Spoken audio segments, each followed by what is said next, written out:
My parents sent a group message. We've removed you from the family property. Your sister owns everything now. Stay away. My sister added, try to fight it. You'll lose. I wrote back, noted. Then I shut down the $3,900 insurance, the security subscription, and the maintenance contract, all under my name. 2 days later, Dad left a voicemail. We need to talk. Something serious happened. But by that time, my name is Marcus. I'm 38 years old, and for most of my adult life, I was the one people forgot about until they needed something fixed. Not just in my family, but everywhere. I was the dependable one, the quiet one, the one who showed up when called, paid when asked, and disappeared when the celebration started. My parents live in a beautiful 3-story Victorian home in Portland. High ceilings, original hardwood floors, a wraparound porch that overlooks the neighborhood like a crown. My younger sister, Vanessa, lives there too, in what used to be the master suite. She moved back after her second failed business venture, the one involving artisanal candles that nobody bought. My parents welcomed her with open arms, redecorated her room, and told everyone she was finding herself. I live 4 hours away in Seattle, working as a systems analyst for a mid-tier tech company. Comfortable job, quiet life, small apartment with a view of someone else's rooftop. I visited home twice a year, maybe 3 times if someone guilt-tripped me hard enough. When I walked through that front door, I was always greeted the same way. A nod from Dad, a distracted, "Oh, you're here" from Mom, and complete silence from Vanessa unless she needed to borrow my laptop charger. But I was useful in other ways that didn't require my presence. When the homeowner's insurance came up for renewal every year, the bill came to me. When the security system needed its monthly subscription paid, my credit card handled it. When the HVAC system required servicing, or the roof needed an inspection, or the gutters had to be cleared, I made sure the maintenance contract stayed active. All of it ran quietly in the background. My parents never asked about it. I never brought it up. It was just something I did, the same way I used to mow the lawn when I was 16, and nobody thanked me then either. Vanessa was different. She was loud, charismatic, always the center of every family gathering. When she walked into a room, people turned. When I walked into a room, people checked their phones. At holiday dinners, she told stories that made everyone laugh. I passed the potatoes and refilled water glasses. She got the birthday toasts. I got the request to pick up the cake on my way over. Mom and Dad adored her. She was their miracle baby, born 7 years after me when they had given up on having another child. I grew up hearing stories about how special she was, how much joy she brought into their lives, how everything felt complete once she arrived. I was never part of that narrative. I was just the son who came first, the one who paved the way, the one who existed before the real story began. I told myself it didn't bother me. I told myself that being dependable was its own kind of value. I convinced myself that one day they would notice, that one day the quiet sacrifices would mean something, that one day I wouldn't feel like a guest in my own family. I was wrong. It was a Wednesday evening when the group message arrived. I was sitting on my couch with a microwave dinner on my lap, halfway through an episode of a crime documentary I had already seen twice. My phone buzzed. A text from Thompson Family, which was the group chat my mother had created 3 years ago. I rarely checked it. Most of the messages were pictures of Vanessa's brunch outings or reminders about someone's dentist appointment. I opened it. The message was from my father. It was long, formal, and crushing. Marcus, after careful consideration and discussion with your mother, we have made the decision to remove you from any claim or ownership related to the family property. Vanessa will be the sole inheritor and current owner of the house. This decision is final. We ask that you respect our wishes and do not create conflict. The paperwork has already been filed. Please stay away from family matters regarding the estate. I stared at the screen, read it again, then again. My dinner grew cold in my lap. The documentary kept playing, but I couldn't hear it anymore. A second message appeared, this time from Vanessa. Try to fight it if you want. You'll lose. Everything is already signed. Maybe now you'll understand that showing up twice a year doesn't make you family. I set my phone down on the couch. My hands were shaking, but not from anger. It was something else, something colder. A kind of clarity that settles in when you realize you've been playing a game nobody told you you'd already lost. I looked around my apartment, the cracked ceiling corner I kept meaning to fix, the stack of mail I hadn't opened, the half-empty bookshelves. Everything felt smaller suddenly, like the walls had moved closer while I wasn't paying attention. I picked up my phone again and typed a single word in response. Noted. Then I opened my banking app. The insurance policy was the first thing I found. It took 3 minutes of searching through my email to locate the annual renewal receipt. $3,900 a year, paid every April for the last 12 years. Comprehensive coverage that included fire, flood, liability, and a rider for the antique furniture my grandmother had left behind. Without it, the house was just an expensive wooden box waiting for the next disaster. I logged into the insurance portal, navigated to the policy details, and clicked Cancel Coverage. A pop-up asked me to confirm. I confirmed. Another screen asked if I wanted to speak to a representative. I declined. The cancellation processed immediately, effective in 72 hours.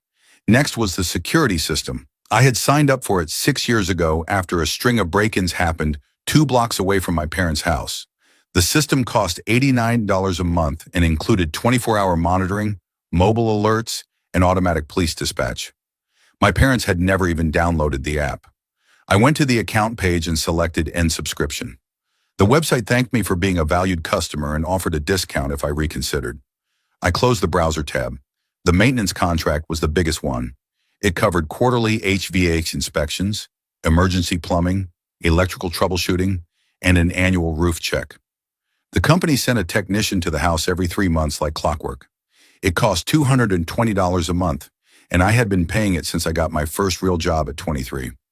I called the customer service line, entered my account number, and pressed the option to cancel. A recorded voice thanked me and confirmed my cancellation request. No questions asked. I sat back in my chair and stared at the laptop screen. 3 services, 15 years of automatic payments, gone in under 20 minutes. I didn't feel victorious. I didn't feel vindicated. I felt tired. The kind of tired that settles into your bones and makes you wonder if anything you've ever done actually mattered. But beneath the exhaustion, something sharper was forming. A decision. A line drawn. I wasn't going to call them. I wasn't going to explain. I wasn't going to warn them or give them a chance to undo the message they had sent. If they wanted to treat me like a stranger, I would act like one. I opened the group chat one more time. Vanessa had sent another message. Guess that's that. Don't bother coming to the house anymore. You're not welcome. I turned my phone face down on the desk and went to bed. For the first time in weeks, I slept through the night without waking up. 2 days passed in a kind of strange quiet. I went to work, sat through meetings, responded to emails. My coworkers asked how my week was going. I told them it was fine. Nobody pushed further. I had always been good at blending into the background, at making people think everything was normal, even when it wasn't. On Friday afternoon, my phone rang while I was reviewing a server log. The caller ID said, Dad. I let it go to voicemail. 10 minutes later, he called again. I silenced it. He called a third time. I turned my phone completely off and shoved it into my desk drawer. At the end of the workday, I retrieved my phone and turned it back on. 7 missed calls, 3 voicemails, a dozen text messages in the family group chat, all from my father. The first voicemail was brief. Marcus, we need to talk. Call me back as soon as you get this. The second was more urgent. Marcus, this is serious. Something happened with the house. Call me, now. The third was almost frantic. Marcus, I don't know what's going on, but the insurance company says the policy was canceled. We got a letter today. This isn't funny. Call me back. I deleted all 3 without listening to them a second time. Then I scrolled through the group chat messages. Marcus, answer your phone. Why is the insurance canceled? Did you do this? Call me immediately. This is not the time for games. We can talk about this. Just call. I set my phone on the kitchen counter and made myself dinner. Spaghetti with jarred sauce, a glass of water. I ate slowly, methodically, while my phone buzzed and lit up with incoming messages. When I finished eating, I washed my plate, dried it, and put it back in the cabinet. Then I opened the group chat and typed a single sentence. I'm unavailable. Please don't contact me further. I muted the conversation, blocked my father's number, and went back to my evening. A book I had been meaning to finish, a load of laundry. The small, ordinary tasks that filled the hours and kept me from thinking too much about the fact that I had just erased myself from the only family I had ever known. By the time I went to bed, my phone had stopped buzzing. I woke up on Saturday to rain tapping against the window. The sky was gray, the kind of gray that makes the whole city feel like it's underwater. I made coffee, sat by the window, and let myself think about the things I had been avoiding for years. When I was 16, I saved up for a used car. I mowed lawns all summer, worked weekends at a grocery store, and finally had enough for a beat-up Honda Civic that barely ran. I was proud of it. It was mine. I had earned it. 2 weeks after I bought it, my father sat me down and told me Vanessa needed a car for her upcoming 16th birthday. He said it would mean a lot to her. He said it would be a kind gesture. He said I could take the bus for a while. I gave her the car. She crashed it 3 months later and blamed me for buying something unreliable. When I was 20, I got accepted into a summer internship program in California. It was competitive, well-paid, and exactly the kind of opportunity I had been working toward. My mother called me the week before I was supposed to leave. Vanessa had been accepted into a study abroad program in France, but they couldn't afford the deposit. She asked if I could postpone the internship and help cover Vanessa's trip. She said Vanessa's future was important. She said I could always find another internship. I gave them the money. I never went to California. Vanessa spent the summer posting pictures of herself in Paris. When I was 25, I was saving for a down payment on my first apartment. My parents called and said they needed help covering Vanessa's credit card debt. She had overspent during a shopping spree and couldn't make the payments. They said it was an emergency. They said it was family responsibility. They said I was the reliable one. I paid off her debt. She never said thank you. I moved into a cheaper apartment and waited another 3 years before I could afford the place I actually wanted. Every time I told myself it was temporary, that I was building goodwill, that sacrifices would be remembered, that one day the balance would shift, and I would be the one receiving instead of giving. But the balance never shifted. It just tilted further and further in the same direction until I was standing alone on one side, holding everything up, while they built their lives on the other. I had spent 20 years being the invisible safety net, the quiet checkbook, the backup plan nobody acknowledged until they needed it. And now, after all of that, they had decided I was disposable. I finished my coffee and opened my laptop. There was one more thing I needed to check: the property records for my parents' house. Public information, easy to search. I typed in the address and pulled up the ownership history. The deed transfer had been filed 8 days ago. My name had never been on it. Vanessa's name was now listed as sole owner. My parents had signed it over with a quitclaim deed, the kind that transfers ownership without any warranties or promises. Clean, fast, irreversible. I leaned back in my chair and stared at the screen. They hadn't just removed me from the will. They had erased me from the present. I didn't even have a legal claim anymore. I was a ghost, but ghosts have their own kind of power. The kind that comes from no longer being seen, the kind that lets you move through the world without anyone noticing until it's too late. I closed the laptop and went for a walk in the rain. On Monday evening, my doorbell rang. I wasn't expecting anyone. I looked through the peephole and saw my father standing in the hallway, soaked from the rain, holding a folder under his arm. He looked older than I remembered. Tired. The kind of tired that makes a person's shoulders slump forward like they're carrying something too heavy. I opened the door but didn't step aside. "Marcus," he said, "we need to talk." "I don't think we do," I replied. "The insurance, the security system, the maintenance contract. You canceled everything." "That's correct." He blinked as if he hadn't expected me to admit it so easily. "Why would you do that?" I looked at him for a long moment. Rain dripped from his coat onto my doormat. "You sent me a message," I said. "You told me I wasn't part of the family property, that Vanessa owned everything, that I should stay away. I respected your decision. I removed myself." "That wasn't about the bills, Marcus. That was about inheritance." "And the bills were about inheritance too," I said. "You just didn't realize it." His face shifted, confusion turning into something sharper. "You're being petty." "I'm being consistent," I said. "You made it clear I'm not family. So I stopped acting like family. That's how it works. He stepped closer, his voice dropping into that low tone he used when he wanted to sound authoritative. You're going to put the house at risk because your feelings are hurt? My feelings aren't hurt, I said. I just don't pay for things that don't belong to me. Vanessa owns the house now. She can handle the bills. Or you can. But I'm done. We didn't know you were paying for those things. The lie hung in the air between us, obvious and ugly. Yes, you did, I said quietly. You just didn't care enough to ask. He opened his mouth, then closed it. For a moment, he looked like he wanted to argue, but the words didn't come. Finally, he held out the folder. I brought the paperwork. We can undo the deed transfer. We can add you back. I didn't take the folder. I don't want it, I said. Marcus, be reasonable. I am being reasonable, I said. You made a choice.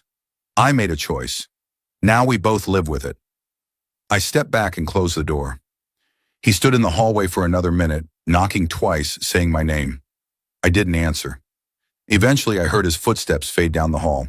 I went back to my couch, picked up my book, and continued reading where I had left off. Over the next week, I didn't hear from my father again, but the messages from my mother started. First, they were cautious, polite, asking how I was doing, suggesting we meet for coffee, saying she missed me. When I didn't respond, the tone changed. You're being childish. We raised you better than this. You're hurting your sister. This is cruel. I didn't reply to any of them. Instead, I spent my evenings going through old files, bank statements, email receipts, service contracts. I compiled everything into a single folder on my desktop. 15 years of payments, every insurance renewal, every security subscription charge, every maintenance invoice. I organized them by year, added up the totals, and created a spreadsheet with the final number. $8,740.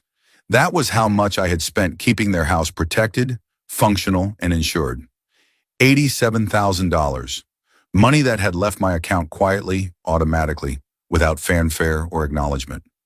Money that had kept their home safe while they forgot I existed.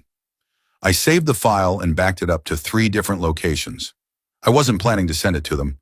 I didn't need to prove anything, but I wanted to see it for myself, to know that I wasn't imagining things, that my contributions had been real, measurable, significant. I also contacted a lawyer, not to file anything, not to make threats, just to confirm my legal standing. The consultation took 20 minutes. The lawyer explained that quitclaim deeds are binding, that I had no claim to the property, and that without a written agreement, I couldn't force reimbursement for payments I had made voluntarily. So I have no recourse, and I said. Legally, no, the lawyer said, but morally, you're owed an apology at minimum. I thanked him, paid the consultation fee, and left. I didn't need legal recourse. What I had already done was enough. 2 weeks after I canceled the services, my mother called from an unknown number. I answered before I realized it was her. Marcus, please listen to me, she said. Her voice was strained, almost breaking. The roof is leaking. There was a storm last night and water got into the attic. It's damaged the insulation and it's dripping into Vanessa's room. We called the maintenance company, but they said we don't have a contract anymore. They want $200 just to come out and assess it. I didn't say anything. Marcus, are you there? I'm here. We need your help, please. We can't afford this right now. Call Vanessa, I said. She owns the house. She can figure it out. She doesn't have that kind of money. Then call a different company or fix it yourselves. Marcus, don't do this. I'm not doing anything, I said. I'm just not fixing your problems anymore.